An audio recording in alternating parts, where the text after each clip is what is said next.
Yo, you're on the Corky Can Stunt YouTube channel. This is my 2019 KTM 500 EXC 100-hour review. Let's get it. Staying focused in the game right now, yeah, I gotta stay ballin'. Can't worry about your lanes right now. Click up in the right hand corner right now to see more of this bike. I've already tried to record this video, all from GoPro footage, and all that footage is gone. So even though those clips are gone, this gives me an opportunity to make this video even better. I don't ride this KTM like the average person who would buy this bike, so that's what's going to make this review different. This is going to be my personal 100-hour experience on this bike. You will want to stay around towards the end of the video when I go into some details about what's coming really soon and the true purpose of why I bought this bike.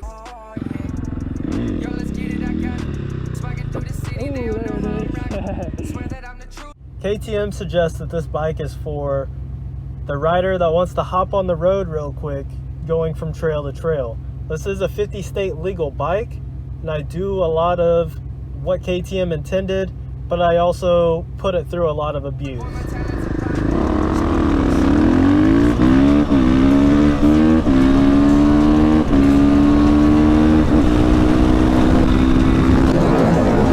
Where you at?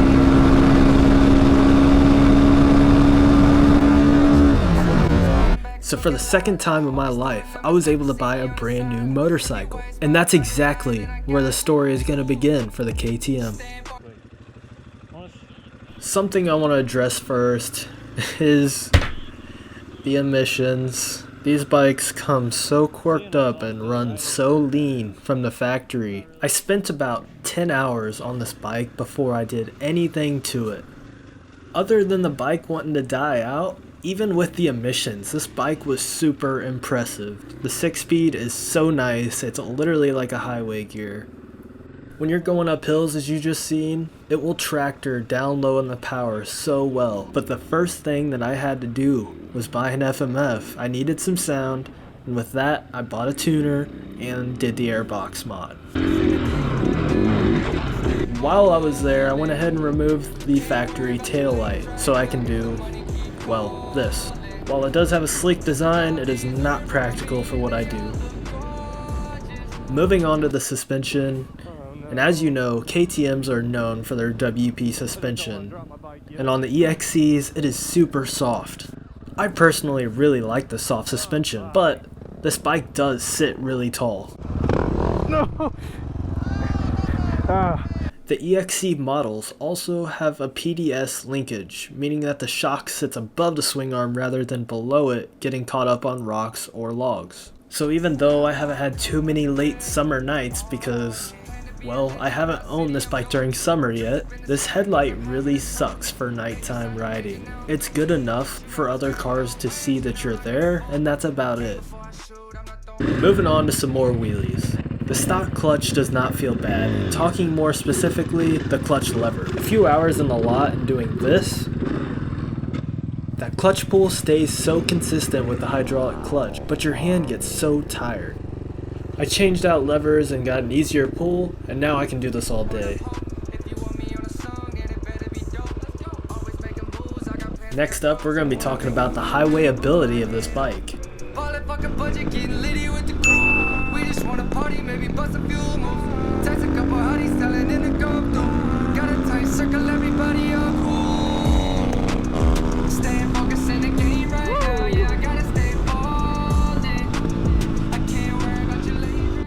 This bike will just lug down the highway at 75-80 miles an hour all day without hesitation. And as a top speed, you're guaranteed triple digits.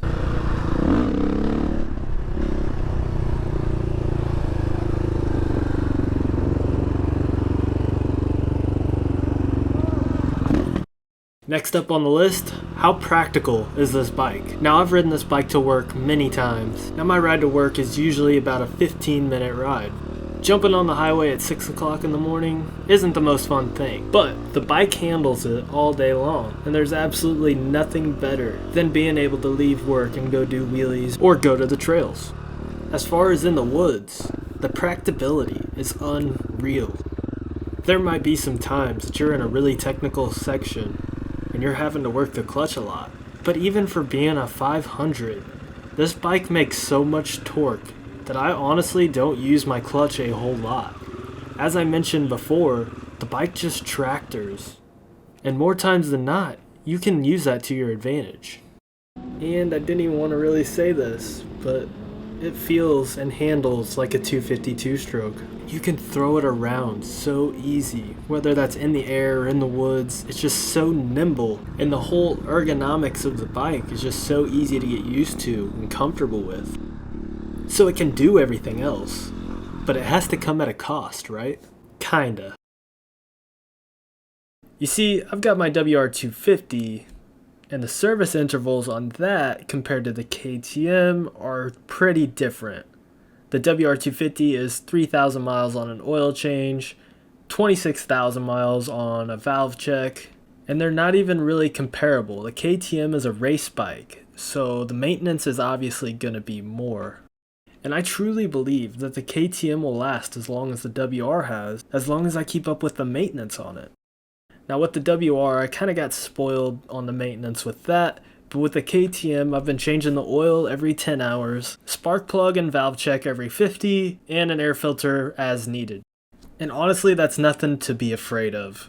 Hey, fist bump! Fist bump! Hell yeah! So a 60 horsepower dirt bike that weighs 230 pounds dry, that can clutch up at 75 miles an hour at the cost of a little bit of maintenance, I'll take that all day. It's hard to say how many times I've been asked already how I like this 500. Do I regret it any?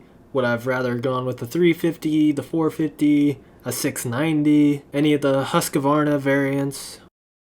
Here's the answer to that. I in no way whatsoever would have went with any other bike for the application that I wanted to use this bike for. For an all-around riding style of bike, this is it. Back to the maintenance thing real quick. So the KTM 500 is a single overhead cam, while the 350s and the 450s are dual overhead cam. That is something else that made me lean towards this bike. Now the snappiness of the throttle between these bikes, I can't imagine it being too much different. I don't feel like the 500 throttle is snappy at all. It's very tameable, and the power is there when you need it.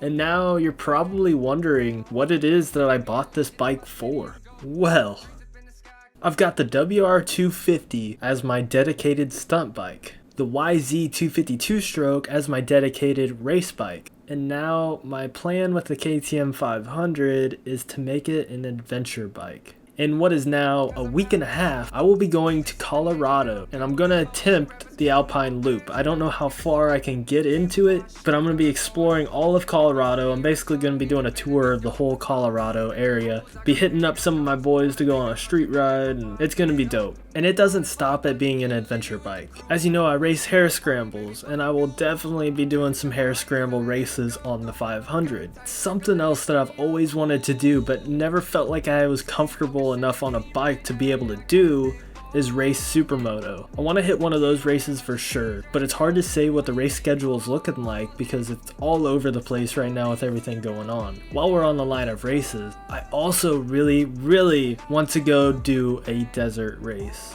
They're out in like California, that'd be the dream, but also in Utah, New Mexico, Nevada, even some of the most historical race events that still are put on today. I just want to hit one of those. Okay, I have no idea.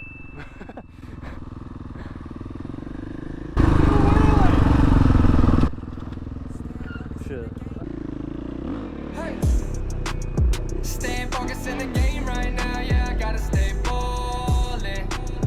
Can't worry about. Even between all the races, it's awesome that I've got a bike that I can fully trust and know that it's capable of going on a weekend trip of just camping off the bike if I wanted to and go thousands of miles. And it's amazing that we've got a platform like this that I can document my adventures, and in a few years I can look back on this, and so can you guys. But if you had any other questions, feel free to hit me in the comments. Let me know if you enjoyed this 100-hour review.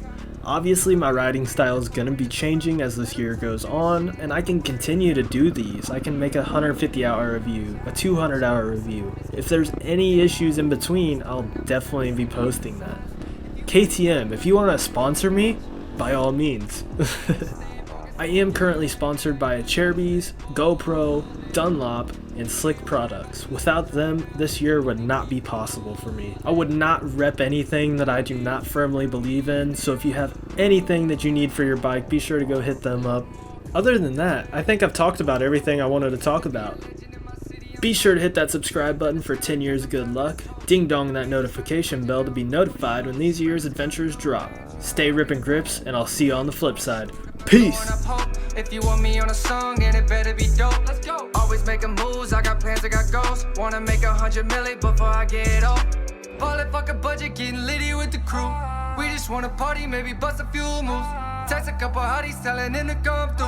Got a tight circle, everybody all cool.